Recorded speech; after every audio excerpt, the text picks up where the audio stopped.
Hi hello అందరికీ నమస్తే. Welcome to my blog. రంజాన్లో 25వ రోజుకి అందరికీ నమస్కారం అండి. వెల్కమ్. అలాగే ఈ వీడియో పూర్తి వరకు చూసి స్కిప్ చేయకుండా లైక్ చేసి సబ్స్క్రైబ్ చేసుకోండి. ఎందుకంటే పూర్తి వీడియో చేసినంత లాంగ్ వీడియో నేను ఖర్జూరంతో మొదలుపెట్టి అది షేరా చేశానండి. అలాగే చేపలు అన్నం వండమన్నది ఈరోజు. అన్నం కాదు, చేపలు సపరేట్గా చేసి అన్నం సపరేట్గా చేయమన్నది. అందుకని సపరేట్ చేస్తున్నాను.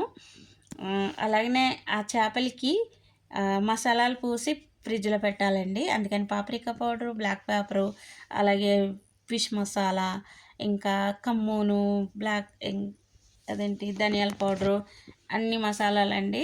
జైతున్ ఆయిలు, లైమును, ఫ్రెష్ నిమ్మకాయ రసం అన్నీ. ఈలోగా అది ఫ్రిడ్జ్లో పెట్టుకొని నేను ఇది వంకాయ పచ్చడి చేశాను. అలాగే అన్నం కూడా వండేసానండి. పప్పు అన్నం చేశాను. కందిపప్పు అన్నం, కందిపప్పుతో అన్నం చేస్తారు. అడేస్ రైస్ అంటారు ఇక్కడ. అది అయిపోయిన తర్వాత హాట్ బాక్స్లో తీసేసి ఇలాగనే మన ఇంటి దగ్గర పోపు చేసుకుంటాం కదా, బంగాళదుంప పోపు, అలా చేసి అన్నం పైన వేయమందండి మా మామ. ఎందుకంటే నేను ఈ రంజాన్లో కొత్త వంటలన్నీ చేస్తున్నాను. నేను ముందింట్లో ఉన్నప్పుడు అలాంటివి ఏమీ లేక కొంచెం కొత్త అనిపిస్తుంది అంతే. ఇది ఈ అన్నం పైన ఆ బంగాళదుంప ఫ్రై చేసి అచ్చు ఇంకా మన ఇంటి దగ్గర పోపు ఎలా పెట్టుకుంటామో అలాగనే చేసి అన్నం పైన వేయమంది.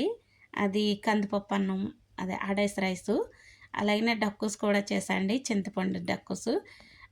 ఇంకా అవంతా పూసేసి దానిపైన కొంచెం అదేంటి కుజ్బరా వేసి డెకరేషన్ చేసండి. అలాగే చేపలు పరెల్లో పెట్టమంది.